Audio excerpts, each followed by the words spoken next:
Welcome to the Player Engage podcast, where we dive into the biggest challenges, technologies, trends, and best practices for creating unforgettable player experiences. Player Engage is brought to you as a collaboration between Keyword Studios and HelpShift. Here is your host, Greg Posner. Hey everybody, welcome to the Player Engage podcast. Today I'm really excited that we are being joined by Mike Gallagher. Mike has been a longtime friend, fan of the show, and he has had many cool jobs in the industry, including, I'm just going to name a few that stand out to me. Working at EA for NHL. I'm a huge fan of the NHL franchise. I think I was just talking to a friend about the soundtrack that game had for all the NHLs. I think they're better than the Madden soundtracks, but that's awesome. You were at HyperHippo for a while. You did a lot with the marketing there. We also met one of our favorite podcast guests, Ashlyn McDivitt, who is also at HyperHippo. You went off to Hothead Games, and now you are starting Untitled Ad Lab. I don't want to take too much away from you, so maybe you can do a quick introduction of yourself, Mike, and talk about yourself. Yeah. Hey, everybody. My name's Mike. Super excited to be here. Like Greg said, long-time listener, long-time helper of trying to get people onto Greg's podcast, which is always fun to help you find guests. Much appreciated. Yeah, and I guess it's my turn in the spotlight now. So, a little bit about myself. I actually started out in the film and television industry, working on set, as well as doing like video editing and production and project management and that kind of thing. And the industry is it's fun, but it's a lot of work. If you think games is a lot of work, this is like 12-hour days every day outside. I live in Vancouver, so it rains a lot.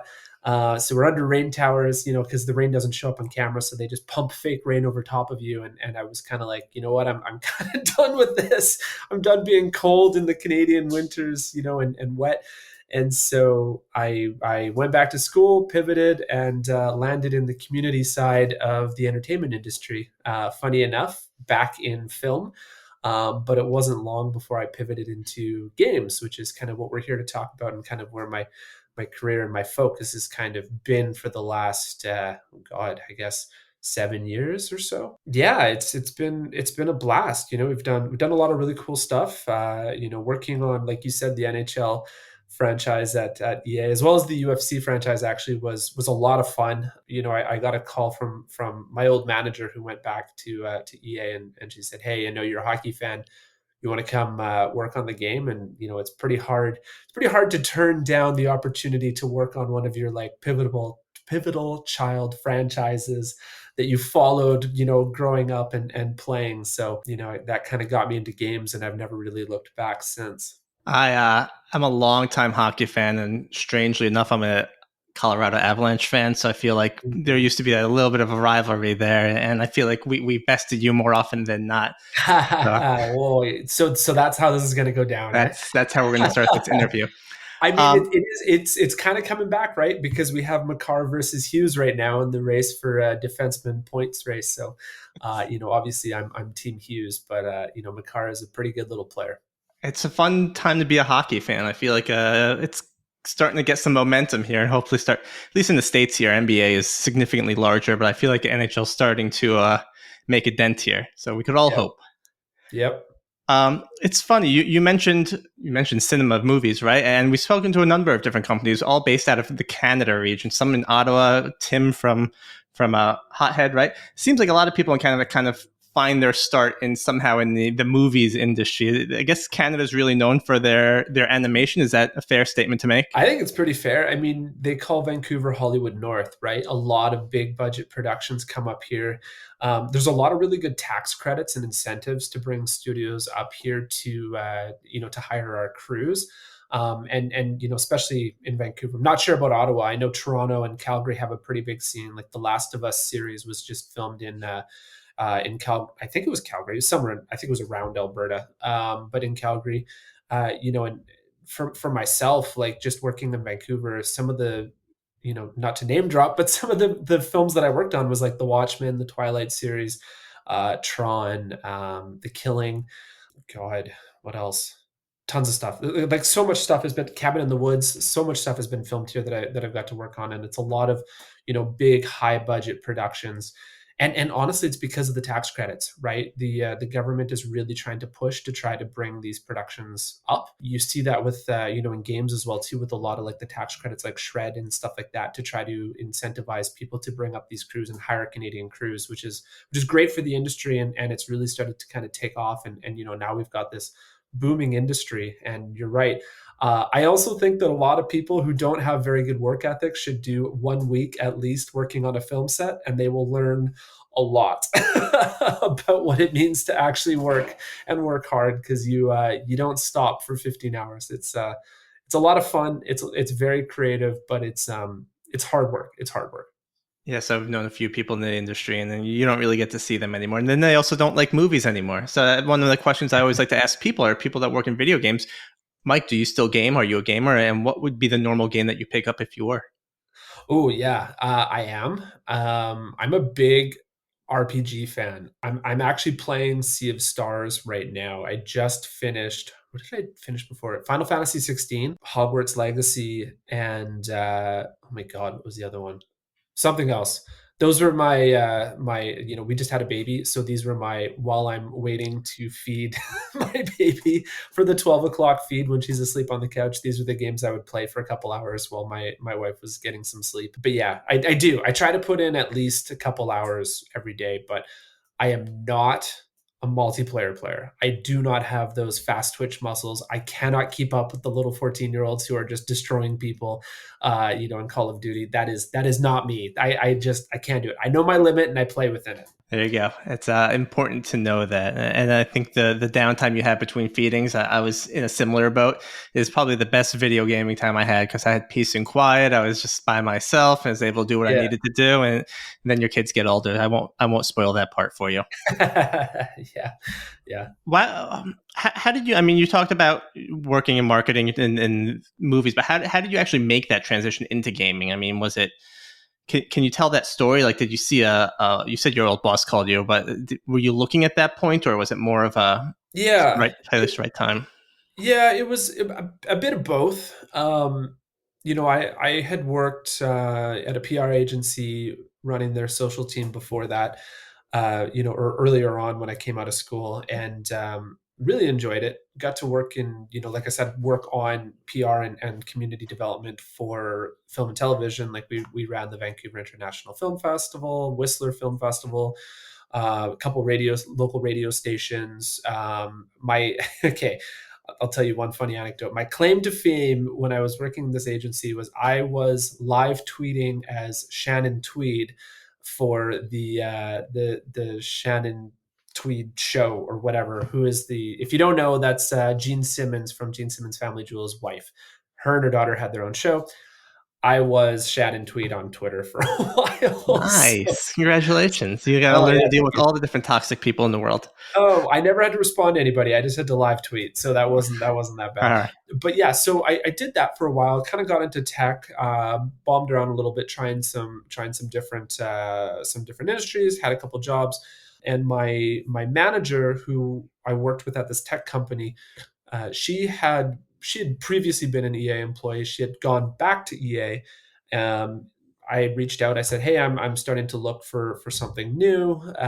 This is my current role wasn't necessarily working out for me." And she said, "Well, this role at EA is coming up. It's for the community engagement specialist or strategist, sorry, for the NHL and the UFC franchises. Would you be interested in applying?" And I said yes. So she gave me a reference, met the team. Obviously, I must have said something right because I got the job, and it was great. And, so it was very much right place at the right time. I'm a big believer in networking and staying in touch with people in my network, and because those relationships, you never know when they're going to be fruitful, and in this case, it turned out to be fruitful. And like I said, I've loved the games industry ever since, and I don't plan on leaving as long as I can stay in it.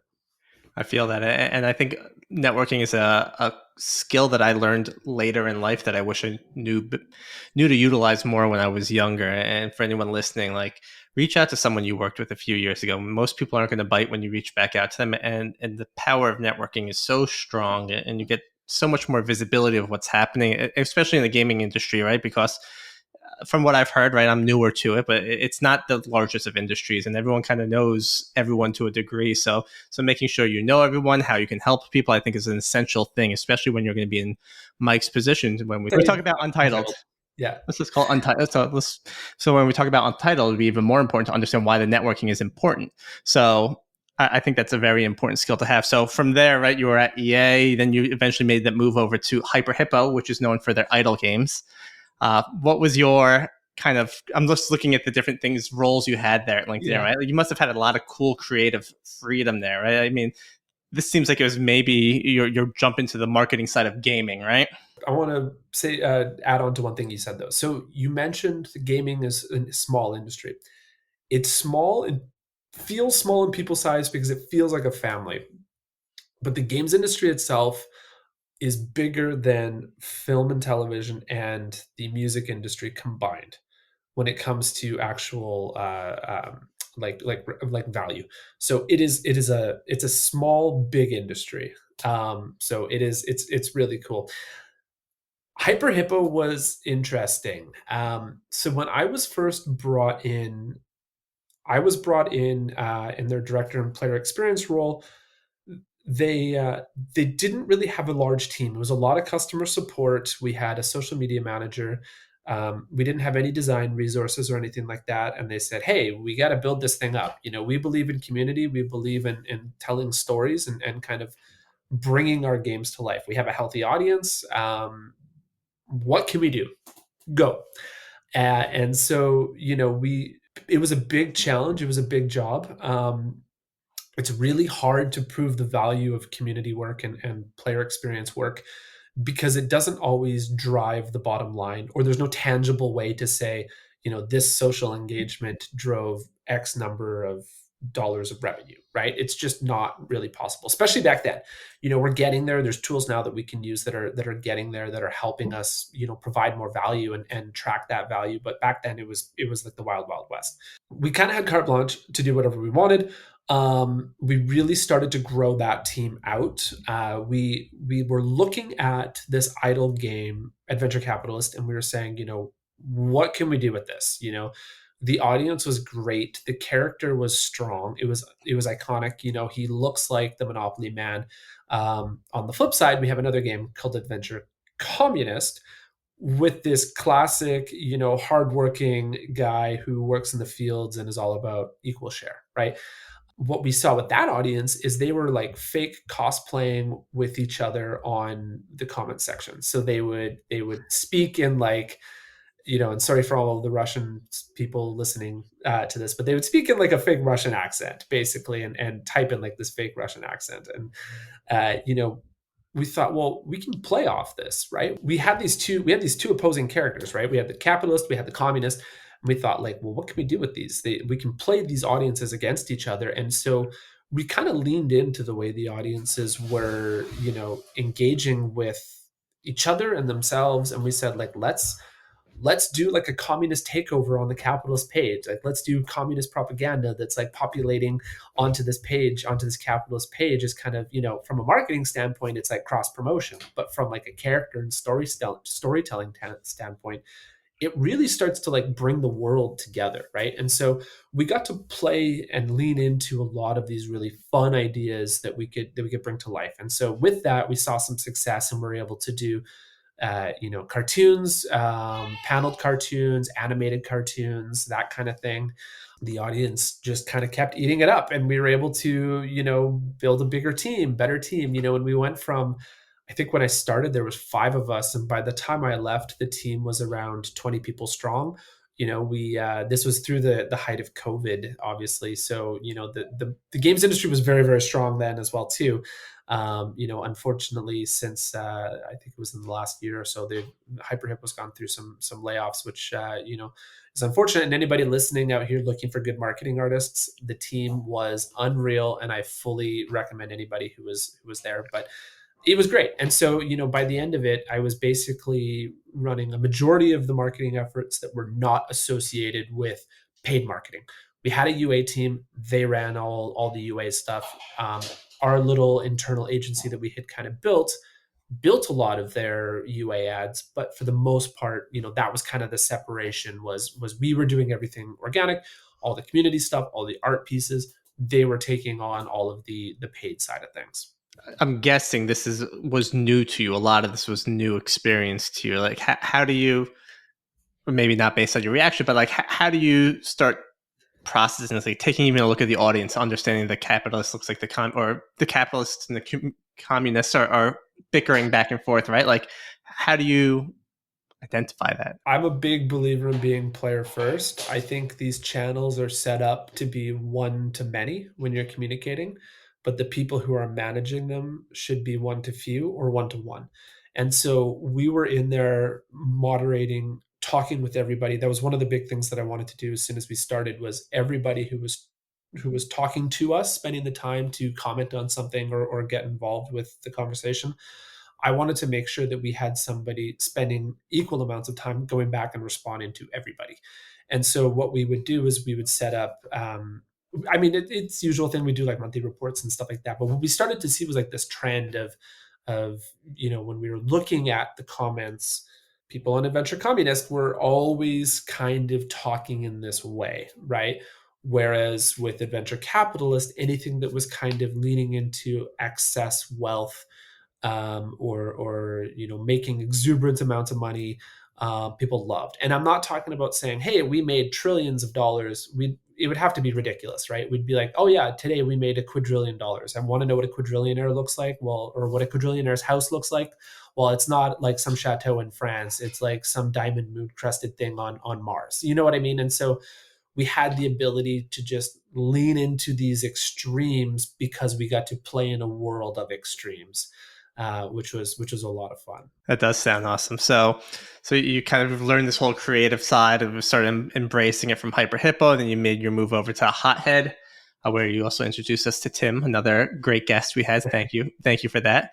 But Sure. you were at Hothead for a little over a year, right? And they, I think, are making a move more into co-development, which I don't know if we want to talk much about this or where you are with Hothead, but yeah, we can talk about Hothead for sure. So I made the transition. I made the decision to leave Hippo to go to Hothead with the intention of trying to learn and get better at doing UA.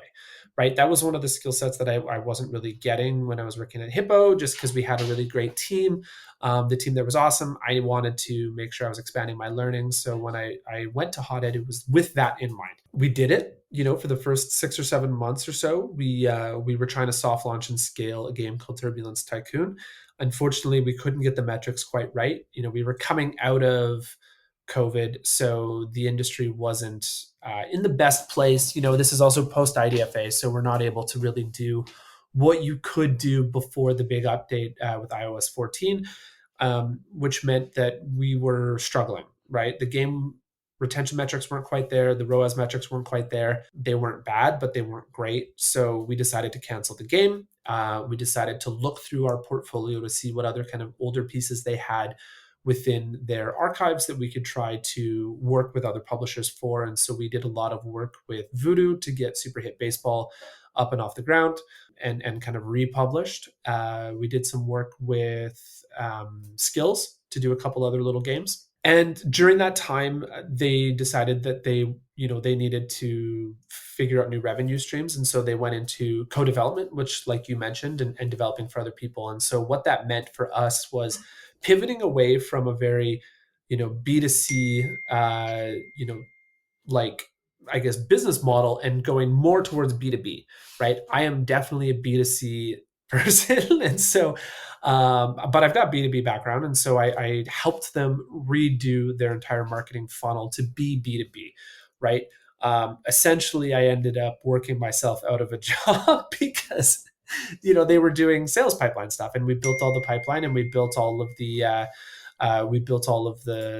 decks and the pitching process and all that kind of stuff. And I ended up getting laid off, which was kind of worked out for the best for me because it allowed me to start pursuing what I really, really love. I valued my time at Hothead. I learned a lot, but I'm I'm super excited about this next step that I'm taking. Yeah, there's something you said that I found interesting. I want to ask a little more detail of. Well, Yeah. you were where you were there. You mentioned UA, which is user acquisition. For people that are listening that may not be so familiar, what tools are you potentially using? What do you measure? Like, can you, in your own words, what is user acquisition for a gaming company, and how do you approach it? Yeah. So user acquisition is going out and buying downloads basically for a mobile game or any game at a value that is going to be, or at a cost that is going to be less than the lifetime value of that player. So, for example, Meta and Facebook have really, really great systems. There's a lot of other companies out there that also do. So, Iron Source, AppLovin, Moloko, all these other kind of ad networks. And what you do is, as you build, well, now post IDFA and fingerprinting and all that kind of stuff. Now your targeting is very much based on your creative, as opposed to before you could target people based on their activities and all these other kind of little bits of information. I'm not a UA expert, so I hire people to do UA, so I'm going to fumble my way through this, but I am, from a creative standpoint, that is my background, right? And so creative targeting is definitely one of those things that is very, very important, right? And so, for example, if you're making a fishing game that is for, I don't know, millennials or Gen Z or sneakerheads. Let's say fishing game for sneakerheads, right? I don't know, the most ridiculous thing I could think of. You're not going to be able to go in anymore and say, I want to find people who are fans of fishing and people who are fans of sneakers, and I want to target them with my game. You can't really do it that way. So what you have to do then is you would have to make a bunch of different creative ads that would show people fishing in sneakers, so that when someone watches the ad, they see something that is relevant to them so that they click on it, as opposed to just serving an ad to people who have these interests. And so there is, your cost per acquisition has now gone up significantly because of this. So then, before in COVID, when, before iOS 14 came about, let's say your cost per acquisition was 50 cents. Now you're probably spending maybe $2.50 to get a download or an install. And so then your game then needs to be designed in a way so that you have to be able to make a minimum of $2.51 off every one of those downloads, so that you actually have a return on your investment and you can have a profitable business.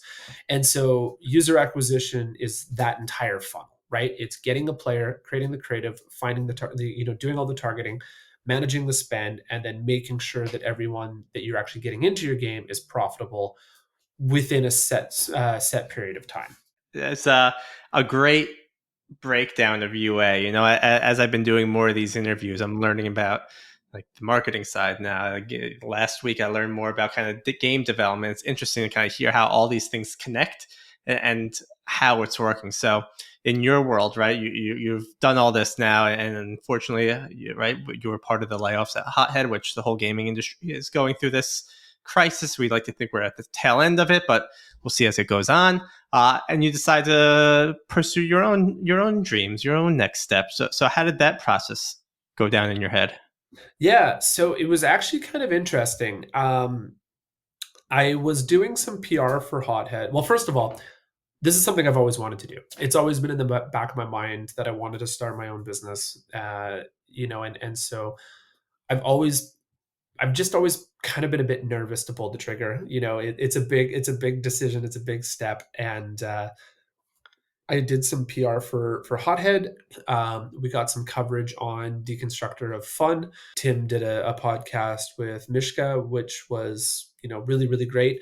It was all about, our pivot and their pivot, and kind of how to be a sustainable provider, within kind of like this co-development space, which is kind of, it's small, but it's crowded, right? I was super grateful for them to kind of allow me to get Tim onto that podcast. And when I posted about it on my personal channels, I had a lot of people in my network being like, "Hey, that's something that our studio needs. We need somebody to help promote and kind of run our studio." And so I kind of played around with a few other business ideas and some business models and kind of did some research and started talking to some people and realized there's kind of there's something missing, especially in the community space and then from the PR side of things, right? And so, from the PR or from the business side of things, for community, I've noticed a couple things. One, it's really expensive to scale up a community team, right? It's not just that you have to have a community manager. You also need, if you want to do it right, if you want to actually invest in it, you need to have graphic design, you need to have illustration, you need to have video design, motion graphics to like really bring the whole thing to life.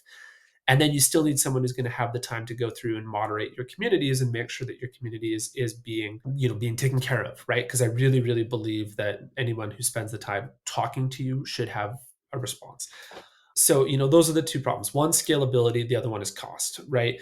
And then, it's also really, really hard to kind of prove that value. And so if you've got, let's just say those 4 people, those 4 core hires that you need to make a community team run properly, average salary, cost from that team, let's call it, let's just ballpark it at 300K, right? Not a lot of studios have that kind of extra capital sitting around that they can invest in, a team that is not necessarily going to move their bottom line. But a lot of studios are very, very keen on having that because it is a core tenet now in making sure that you're kind of satisfying players' expectations. And so I looked at this, and I also looked at the traditional agency model, which is, hey, pay us a lot of money and we will deliver a project from, point A to point B. We're not going to be in there all the time, doing things all the time. You're going to get this set deliverable based on this deck that we have sent to you. I think there's a time and place for that. I think that supports launch strategies and campaigns or something like that, but it doesn't really give you sustained presence. And so what I'm really aiming to do is give you sustained presence, right? I have a really great team of people. A lot of them are contractors or freelancers who are, working on other things because everybody, as you know, now has, like yourself, has like a side thing, on the side of your desk that you're working on for passion.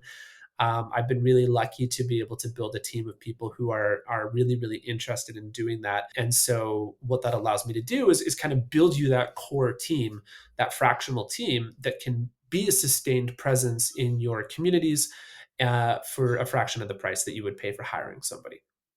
But you're getting everything that you need, right? You're getting that full, you're getting graphic design, you're getting video, you're getting motion graphics, you're getting moderation, you're getting community management, you're getting strategy, and that's kind of like that base level. Everything obviously scales up, and we would love to kind of take on, more and more of what you need. And then on the flip side, what I've noticed is a lot of studios are looking for somebody to help keep their studio PR presence and LinkedIn presence like alive and active, because nobody really seems to know. Well, actually, I guess it's not that they don't know how to do it. It's that nobody has time to do it. No one ever has time to sit down and just focus on their LinkedIn strategy for their studio. And so there was also a big need that we saw from that. And so we've been taking that on, which has been really, really cool. And it's been something that's, a bit newer to me on my side, but it's been really enjoyable, right? It's really cool to kind of see these studios grow and grow their audience. And, one of the core metrics that we were looking at for one particular studio was total amount of resumes and applications that are coming in, right? Showing interest within the marketplace. And at first I was like, oh, that's an interesting metric. I hadn't really thought about that. I'm used to kind of like the business side of, or the game side of things, where it's like, we want community growth, we want engagement.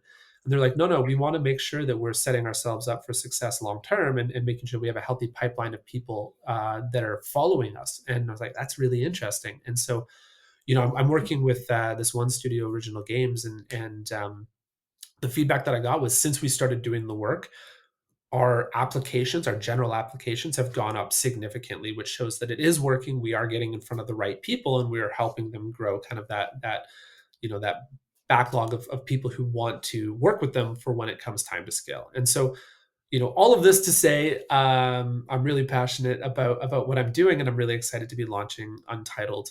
And, you're probably going to ask me, why is it called Untitled? Nope, not yet. Not yet? I came up with a list of questions here based on everything you're saying here, because there's a lot to take in, and I think it's really cool. I mean, your timing, again, layoffs stink, but you're not the only one. That means there's a lot of good talent out there right now. That means there's a lot of people who are trying to maybe start their own companies. And I read this article a while ago how like gaming's really consolidating, right? You have your EAs, you have your Activisions, your Ubisofts, your big studios, right? And they're absorbing everyone. But at the same time, people are getting laid off and they're going to start their own projects, right? And again, this comes back to your marketing. This is being on LinkedIn, letting people notice you, right? There are people out there that are really good at creating games, but they suck at LinkedIn. I sucked at LinkedIn. It's a muscle you got to work out, and it's hard, but it's something you got to do. And I can see why studios don't have time for that. We want to take our time and make a game. We want to pay someone else to handle this. And like I think about it, it's genius. I don't want to deal with anything with my marketing. I'd rather just give it to someone that understands the industry, knows what to do, and can just run with it, right? I'll give you input, but I think that sounds like that's kind of the best practice. Like, you know this stuff. I'll take care of it. You tell me what needs to get done, and then you go back to building the best game. It almost, in a way, is like Hothead going to co-development. You're almost doing like co-marketing for some of these companies, where it's like, hey, we're looking for marketing hub, and marketing, I think, is something that you can go with the traditional agency. Everyone knows the traditional agency, but you're going to be just like a number to them, right? Like you know the industry, you're passionate about the industry, so I think it's really a fascinating thing to be doing. Yeah. Thank you. I appreciate that. I mean, I think the interesting thing, about this as well too, and about the model that we're kind of trying to use is, you know, we have the ability to swell when needs come up, right? So if you've got like a launch going on, you're like, hey, we're happy with our base retainer, we're happy doing what we're doing. We've got this launch coming up. We want to do a big PR blast. That's fine. I have PR people in my back pocket that I can pull on. We can bring them on for a couple months. You scale up your cost and scale it back down. You're not paying to have a full-time employee or a full-time PR person on your staff. Especially for these smaller studios that just have, maybe 2 or 3 games, you don't need it. You don't need to have that overhead, but you need somebody in your back pocket that's going to help you hit those beats when you need to hit those beats and be able to do them well, and know, the people within the industry to kind of reach out to and make sure that you're getting the coverage that you need. One of the things you also mentioned a little earlier, which I think is interesting, is that you mentioned you're very good at B2C. B2B was kind of a iffy one. Has your B just turned into a C because now your consumers are the studios, or is it a new, again, going back to muscles, this is a new muscle you're working on, how to kind of appeal more to business? I'm going to go back to what I said in the beginning about networking. I'm a big believer in networking, and I'm realizing that maybe my B2B wasn't so bad, because we've had some pretty good success in the beginning, by being able to flex my network. So, for everybody who I'm currently work with, thank you for believing in me so early on in this process. And I B2C is still definitely where I enjoy being, and where I enjoy, I think where I enjoy the most what I'm doing, watching those communities grow. But I am finding a lot more. It's more fun doing B2B for your own company, I think. I can imagine so. You're in complete control. Yeah, exactly. What are you, I mean, coming from this, right? You set yourself up with 30, 60, 90-month goals. Coming back to this, you mentioned now is a good time to get started with this company. It's oddly the same time your daughter was born. So it's kind of like, hey, I'm afraid to do this. Now's the time to do it. I love it. But like, what are these tangible goals that you set for yourself as starting a company to make sure that you're meeting your mark? Or is that something that you don't even really fathom yet at this point? Yeah, no, I've got milestones, and things that I'm really trying to work towards, from a personal standpoint, and, working with, talking to my wife and my family, for us to feel comfortable doing this, we really needed to make sure that we had a couple clients that were signed up. So, there was a revenue stream in for us. Like I said, we've got a new baby. Responsibilities have changed significantly from, supporting myself, and having, being willing to be a little bit more risky, I guess. Now I'm definitely a lot more risk adverse, because I need to make sure that we're supporting the family. And so, that was kind of like the big thing that we had to overcome, right, to get started. If I want to put it into milestones, my goal was to sign 4 clients. I've done that, which is really exciting. Congrats. Which is also really exciting, because it also means that I've had to hire 2 people. So I've got 2 part-time people now working with me and supporting me, which is wild. It happened very, very quickly. for the new year, my goal is, and like you may have seen on my LinkedIn page, we're in soft launch, to lean into the games vernacular. My goal is to launch full time, or launch, I guess, global launch for the game vernacular, around GDC. And so within that, for the next 3 months, I've got a couple really big projects that we're working on with our clients, plus trying to get our website done and all our extra supporting materials done, and kind of look to grow and build that pipeline out for the new year. Obviously, I've got my revenue targets and staffing targets and operation targets that, we could talk about offline, but there's definitely things that we're trying to achieve. I will say that our the mission that I am trying to achieve with this company is we want to create communities that engage a billion people. And when I say a billion people, I mean a billion gamers and players across all of our clients' networks, right? If we accumulate all the Facebook pages and Instagram pages and LinkedIn pages and all of that, and we put them together, the mission is to speak to and have the ability to speak to a billion gamers. That is what I'm trying to achieve. If studios want to advertise to their gamers, odds are they're not going on LinkedIn to do that, right? They're going to create content for other channels. Are you helping with that content that is cross promotional on other channels as well? Yes. Yeah. So we manage everything. So, obviously LinkedIn is very studio focused, but we manage every other social channel out there that you would need to kind of promote your game, including Discord and Discord moderation. So if you wanted to list it out right now, it would be like Facebook, Instagram, Twitter, Reddit, Discord, TikTok, YouTube.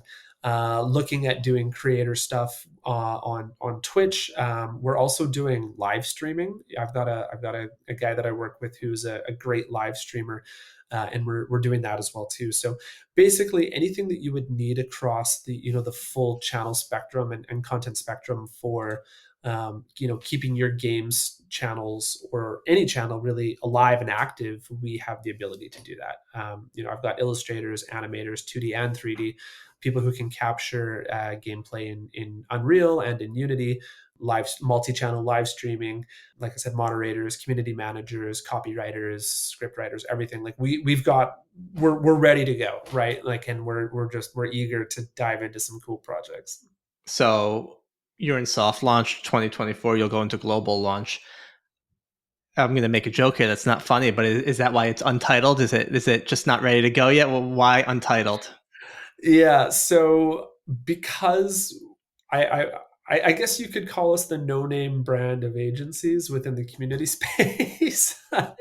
I don't want a flashy title, because I truly believe that when we're working for another company, especially in the capacity that we're doing, in this kind of fractional team space, it's not about us, right? It's not about us. It is about the company that we're working for, the studio that we're working with. It's about you. It's also, to be honest, it's a little bit tongue in cheek. If you think about any sort of design file that gets sent over, or draft file that gets sent over, it's always untitled, untitled V1, untitled V1 final, V2 final, V3 final, so on and so on. And so, we're just trying to have a little bit of fun and be a little tongue in cheek. And you're right, it does open us up for, in the future, if we find that there's a direction that we want to point into, after we've reached our mission of engaging a billion players. If we want to pivot to something else, we have the ability, because we can just say it was all part of the plan, right? I love but it. right now, that's not part of the plan. The truth is, it was just kind of tongue in cheek to kind of make fun of the way that we deal with file structure naming. I love that you could just make Untitled the parent brand and everything. It's like the nothing phone, Untitled Yeah. agencies. Cool stuff there. Yeah. So one of the things I love about doing what I do is that we deal a lot with community, right? We're player engagement, which means we're dealing with kind of players after the launch of a game, they're reaching out to us. But these communities are massive and huge, right? You talk about Reddit, Discord's growing, and it's growing very quickly. It's a monster here, right? Like, when you start looking at different communities for your studios that you're working with, like, how do you determine where do we want to begin? What's the best place to put this content? Kind of what's your view on these communities? Yeah, that's a great question. So, I mean, it very much depends on the game, right? Very much depends on the game, depends on your audience. If we're coming in, completely fresh. Like, let's just say from the beginning, you got a new game, you don't even know where to begin. We do the classic market research, right? We'll make assumptions based on your audience assumptions. We'll figure out the best channel mix to go after it. We'll look at your competitive set or people that you're looking at, kind of see what they've been doing and where they are and where they are not, right? Because they're always going to be indicators as to which channels are working for them and which ones aren't. That's kind of where we start. Once we start kind of growing those channels, we get a pretty good idea of what's working and what's not, right? And so I like to work in quarterly strategic milestones. And so we'll set our tactics, set our strategies for a quarter. By the end of the quarter, we know which ones are working and which ones aren't, and we just kind of call the herd and try new things, right? Social media and community channels change so quickly. Their algorithms are always changing. You never know what they're actually doing because it's all in a black box, right? So 1 minute it's TikTok, style videos, they're working the best. The next minute, we're back to 10-minute long videos, and then we're back at stills, right? And you never really know what's going to happen. All of a sudden, the algorithm is just pushing something else. They're pushing different types of engagement. Comments are really big, and then, oh no, we don't care about those anymore. Now it's all about shares, right? And so we try our best to stay on top of it by monitoring your audience trends and seeing what's working. I'm a big believer not just doing community for community's sake. There needs to be a push-pull relationship between your product or your, in this case, your game and your communities, right? You need to have the ability for your game, your players who are in your game to find your channels, and you need to have the ability for your channels to push people back into your game. Deep linking is a really good example. A lot of idle games and merge games do a really good job of being able to deep link from your social channel, like, hey, we got daily rewards, click this link, and it opens directly back in the game. The award's already been applied. You get this big splashy screen, this animation that pops up, your awards applied, and you're playing, right? That's how you can start to, especially in the mobile space, start to really show real value of your community growth, your community in general, and your community engagement to the bottom line of the game, of the company, right? At the same time, it's serving high value content up inside of your game. Let's say, for example, you make a YouTube video, it's this like a dev couch or something like that, and you're like, we know players play for an average of 5 minutes. At the end of 5 minutes of gameplay, they usually bounce. Okay, well, let's have a pop-up before they do bounce that says, hey, this new video is just launched. Go check it out. We already know their behavior is already going to be leaving the game around that time anyways. Let's let them leave to a piece of content that we own, that we want them to engage with and play with, so that we're always staying top of mind, right? And then we kind of get them into this push-pull loop, right? So they watch the video. At the end of the video, they're like, hey, claim your daily reward. They click the link, they're getting back into the game, right? And so we're keeping them kind of within that ecosystem, engaging with content, engaging with the game, and there's also still providing value both to the player and to the community. This type of approach is not like, we build these strategies, it's not always feasible within people's dev cycles to actually build some of these features out, but that's why we work with you to try to figure out what the high value pieces are, so that we can provide real value to these channels that we're making. Because otherwise, you can make a Twitter channel, you can make a Facebook page, it can just be content for the sake of engaging content because we have to be there, and that's fine. If that's what we can do, you can still get a lot of value out of that. But the real value is when you take it that next step further and figure out how you best integrate with the product and build out that user journey beyond just the product, but with all of your other storytelling avenues.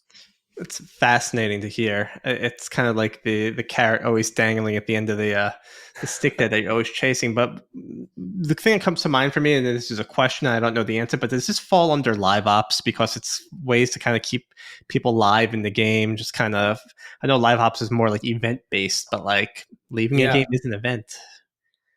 I think that's up for debate. Yeah, I don't even know if it matters at the end of the day. I'm just more curious. Yeah, but that's a good question though, because live ops is evolving, right? It's just interesting. Like I'm playing a game right now. I'm really big into it, right? And like I leave the game, nothing pops up. I'm just trying to think, like, are they looking at this stuff, wondering to themselves, like, hey, can we put something here to keep Greg in the game longer by doing this? Yeah. And even measuring that, right? I get there's tools to help you do that. It's just kind of crazy to start thinking about A/B testing on when it's working, when it's not working. How do you visualize that? How do you input it?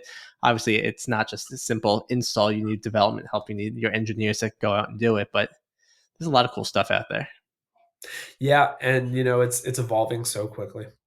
Yeah. I think everything you're doing here is super cool, Mike. And what excites me the most, really, after talking to you, is your passion just for the industry itself. I feel that you just want to do this to help other companies, other studios. Obviously, you have your own agenda at the end of the day, but like, as someone in a similar-ish, not the same position, like, I get excited about seeing other studios do well and helping people out and seeing them evolve. And everything you're saying, it seems like you just want this industry to be the best industry we can work on. You want to make sure that creators can create the best games. You'll help on the marketing side of things. I think what you're doing and the experience you have is awesome. And I think you really have a cool thing going, and the timing with the market as well is being perfect, with all these hopefully cool indie studios launching in the near future. I think you have an exciting and promising future with Untitled. Oh, thank you, man. I appreciate that. I appreciate that. And yeah, it's, sure, I have my agenda. I got to pay my bills. But honestly, it's like, the excitement for me is not, hey, I signed another client. It's, the excitement is getting to work on another game and another community and see it grow. It's fun. It's a lot of fun. You definitely have the fun job, right? So yeah. Well, I appreciate you working on. I wish you nothing but the best of luck. Can you let our audience know how to find you? Yeah, so you can email me at mike@untitledadlab.com. You can also find me on LinkedIn, Mike Gallagher. I'm sure Greg will post it in the description of this. And you can also find my company page on LinkedIn, Untitled Ad Lab. Website is coming soon by GDC. I promise. If you're watching this around GDC and it's not live, then ping me on LinkedIn and tell me to get my act together. So we will be looking forward to seeing your website. Again, I appreciate having you here today, Mike. We'll have all of this information, everything you can ever do to contact Mike, both on our Player Engage website, probably keywords as well. We'll have all that information here. Mike, I hope we could do this again. I hope they send me to the West Coast. We can meet up. But I do appreciate you coming on today and everything you've done so far. If there's anything the show can ever do to help you, please don't hesitate to reach out. And thank you again for coming on today. Hey all, thanks for joining us today, and be sure to join us next week. We have a really special holiday edition of the Player Engage podcast where we're going to have Sharon Fisher from Keyword Studios and Chris James from Modulate, and we're going to talk all things about moderators in video games and what they do. So we're excited to see you here next week, and have a great rest of your week.